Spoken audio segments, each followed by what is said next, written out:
Donc, vous nous permettrez à l'entame de cette communication d'adresser nos salutations fraternelles à toute la délégation syndicale qui est venue donc honorer de sa présence donc la présente conférence de presse de rentrée que l'alliance entre le SAEMS et le CUSEMS a encore organisée. Et comme vous le savez, c'est une alliance que nous avons mise en place depuis plusieurs années et qui a vraiment été la locomotive du mouvement syndical pour ces dernières années et plusieurs décennies même, on peut dire. Et reconnaissons également que tous les grands acquis qui ont été obtenus donc l'ont été lors de ces dernières années-là par l'action syndicale efficace qui a été mise en place et qui a été enclenchée par cette grande alliance. Alors, donc, nous sommes à l'entame de l'année scolaire et c'est pour cette raison que nous avons jugé nécessaire d'organiser cette présente conférence de presse. Et ici, vous avez le camarade Ege Ndongo Sarr qui a été présenté et sa délégation. Et nous avons aussi les camarades du SAEMS. Et sans plus tarder, donc, nous allons vous faire l'économie du texte liminaire de la présente conférence de presse. Je vais vous faire la version française. Le camarade Ndongo Sarr va vous traduire le texte en Wolof. Il va donc assurer la version en Wolof. Et après maintenant, nous allons nous prêter à répondre aux questions des journalistes, s'il y en a, naturellement. L'année scolaire 2023-2024 vient d'ouvrir ses portes dans un contexte empreint d'incertitude et de crainte, lié à plusieurs facteurs, parmi lesquels on peut citer la situation politique que traverse le pays, le passif social des accords qui pèse comme une épée de Damoclès sur l'avenir de l'école sénégalaise, les nombreux cas de détention illégale et arbitraire d'enseignants dans les geôles, les sorties intempestives des étudiants à travers le territoire national pour exiger la réouverture de l'université Cheikh Anta Diop de Dakar. Depuis la signature des protocoles du 30 avril 2018 et du 26 février 2022, le gouvernement du Sénégal a clairement affiché sa volonté de renvoyer au calendrier grec la matérialisation de certains accords portant notamment sur le statut, la carrière et la formation diplômante des enseignants, alors que ceux-ci sont plus cruciaux que tous les autres engagements. Concernant le statut des agents décisionnaires, il est aujourd'hui inadmissible et inconcevable de laisser ces derniers continuer à être les victimes expiatoires d'une fonction publique à double vitesse, alors qu'ils sont astreints aux mêmes charges de travail que les autres enseignants. Le louvoiement du gouvernement sur la modification des décrets numéro 74-347 et le numéro 2006-392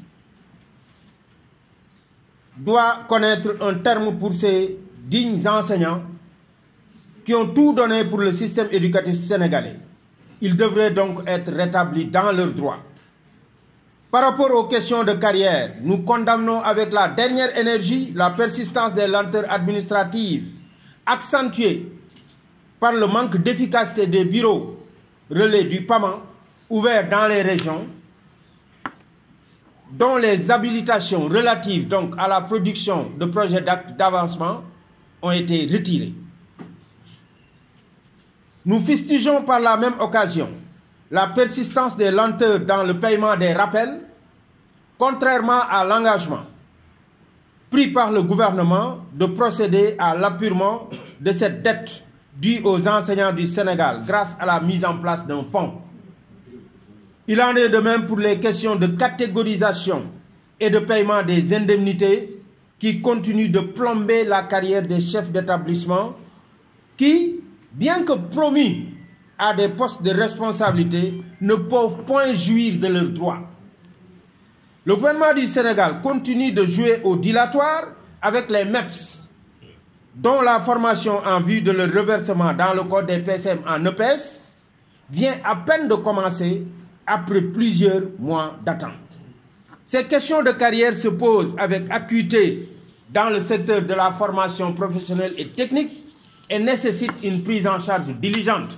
Pour le dit secteur, d'ailleurs, je dois rappeler qu'aujourd'hui, la question nodale, c'est la révision du statut des METP, donc qui devrait bénéficier des mêmes modalités de changement de corps que ce que nous appelons les MEPS. Au-delà de ces manquements graves, il est à signaler et à déplorer le retour des politiques d'austérité qui ont contribué à asphyxier l'école sénégalaise durant les plans d'ajustement structurel avec la réduction drastique des budgets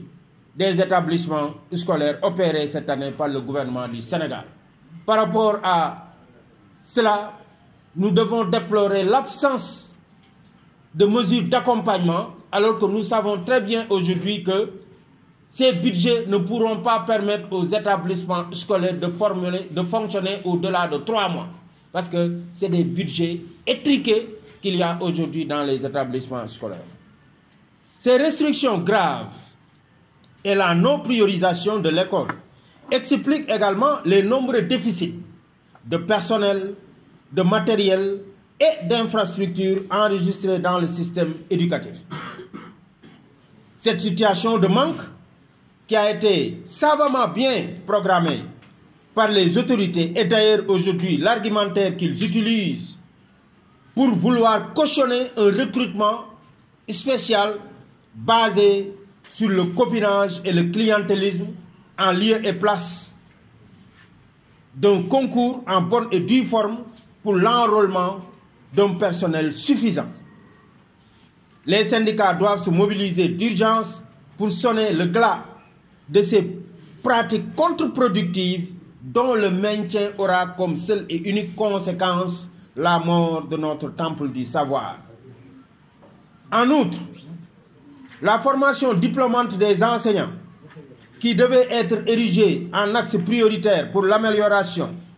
considérable de la qualité de notre système éducatif dans le cadre de la mise en œuvre du programme pour l'amélioration de la qualité de l'équité et de la transparence, donc le paquet, est relégué au dernier plan. En effet, non seulement le gouvernement nie aux enseignants le droit de se former, mais pire encore, il recrute et injecte dans le système des agents sans formation initiale ni continuée. Cela est d'autant plus vrai que la formation des professeurs de philosophie, des chargés de cours, des professeurs contractuels ayant capitalisé plusieurs années d'expérience, des bénéficiaires de mise en position de stage et des professeurs contractuels issus du recrutement spécial de 2021, initialement prévu en juillet 2023 à la FASTEF, n'a pas encore démarré. Donc jusqu'à présent, nous enregistrons des lenteurs par rapport au démarrage de la formation des professeurs au niveau de la FASTEF. Et pour attester d'ailleurs de leur aversion démesurée, l'aversion démesurée du gouvernement par rapport à la formation des enseignants, l'arme de la déportation a été utilisée pour les enseignants devant bénéficier de retour des stages en lieu et place d'une affectation conforme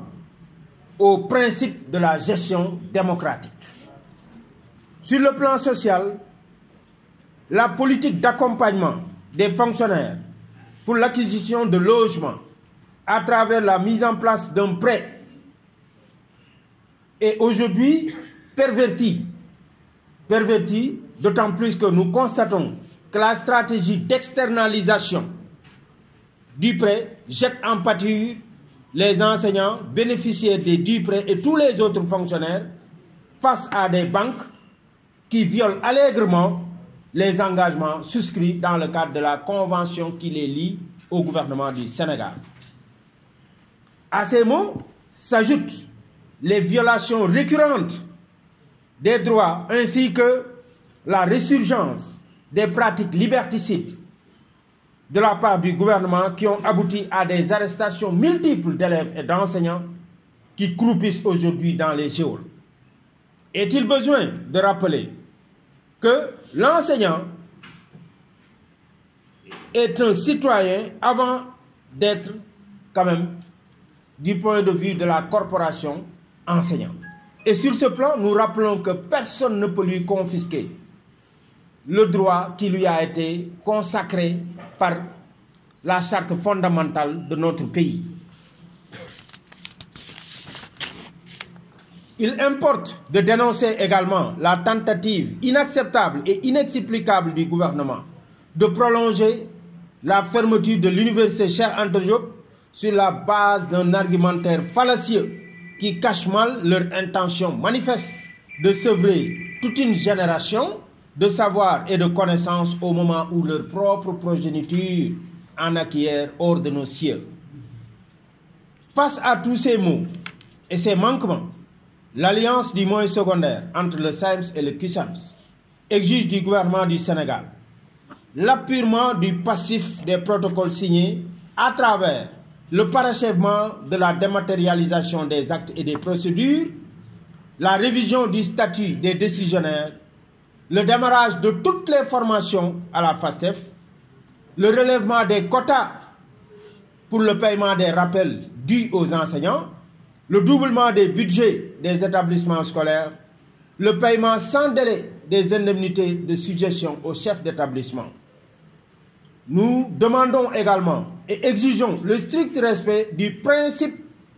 de la gestion démocratique, surtout pour ce qui concerne le cas des enseignants qui ont bénéficié d'un retour de stage, qui ont été ventilés en violation flagrante des dispositions quand même de ce que nous appelons le principe de la gestion démocratique. Nous exigeons également l'arrêt systématique des restrictions des libertés et la libération des enseignants arbitrairement détenus. L'Alliance interpelle les autorités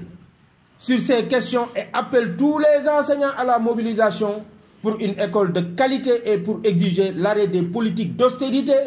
dans le secteur de l'éducation et de la formation qui demeure le meilleur investissement à faire pour une nation. En guise d'alerte, l'Alliance décide d'adresser une lettre d'information au Premier ministre, de déposer un préavis conjoint de grève entre les deux structures syndicales et de décréter la journée du 7 novembre 2023, journée école morte, sur l'étendue du territoire national en guise d'avertissement pour exiger des autorités le respect de leurs engagements et la libération des enseignants arbitrairement détenus dans les prisons.